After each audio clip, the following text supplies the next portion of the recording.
In this video, we are going to install KDE Plasma and Wayland on FreeBSD 15. For this, it is necessary to have some installation prerequisites. But if you don't have them, don't worry. I'll leave a link in the top right card to the installation video, and then you can come back. The first step is to add the user to the wheel, video, and operator groups. We must check which graphics card we are using the psconf command.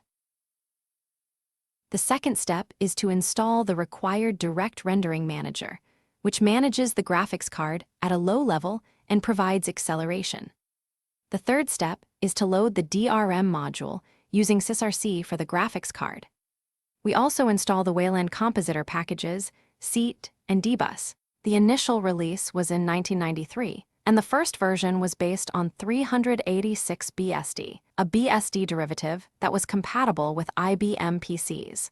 The fourth step is to enable dbus and seat using sysrc, then add the user to the seat group, since it is not added by default. To add it, we first verify its existence with pkg-info, and as expected, it is installed correctly, so we proceed to add it. We use pw and group add seat. With this, the group should already be created. We then add the user to it and try enabling it again. The fifth step is to install KDE, which will install the Plasma desktop, and SDDM, which will install the display manager to manage Windows. The installer warned that it will use 7 GB of space, which is somewhat large compared to the KDE Plasma package for Linux. KDE has been a native port for FreeBSD since the early 2000s. In 2016, KDE Plasma appeared using X11, and in 2021, it began using Wayland. The sixth and final step is to enable SDDM with sysrc and reboot the system manually so that the changes fully take effect. The system boots and begins loading all the operating system dependencies and the device management supported by the PC. FreeBSD has around 36,000 libraries and ported packages, and it also supports desktop, server, embedded applications, and more. Plasma starts through SDDM, prompting for the user's password. We enter the password, and the system loads the desktop. Just by observing, the desktop performance is very good, and the graphical quality of KDE is clearly noticeable and consistent. We review the Plasma desktop, the panel, and the menu. We observe that it includes shortcuts to the applications that Plasma installs by default. We open the terminal, increase the font size and window size to improve visibility, and install Fastfetch, Sysbench, and Firefox. Now we run Fastfetch, which provides information about the kernel, the desktop environment, the initial memory usage, and the disk installation. We run commands to obtain the distribution name and kernel, and we compare those results with Fastfetch. Free does not appear.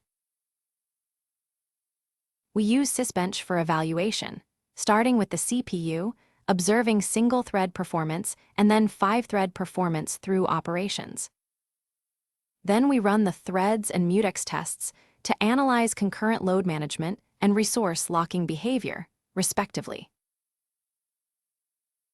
We evaluate both memory read and write performance using a sequential benchmark to measure the system's ability to handle operations. We prepare the necessary files to evaluate disk input and output, and then run the test to determine overall disk performance. We run the top command to measure the memory consumed by Firefox with a single window, in order to observe the initial resource usage. We open a second tab and load a video, then a third and finally a fourth, observing how memory usage increases with each one. We have finished the review and evaluation of FreeBSD 15 Plasma, and now we analyze the observed and measured results from the tests.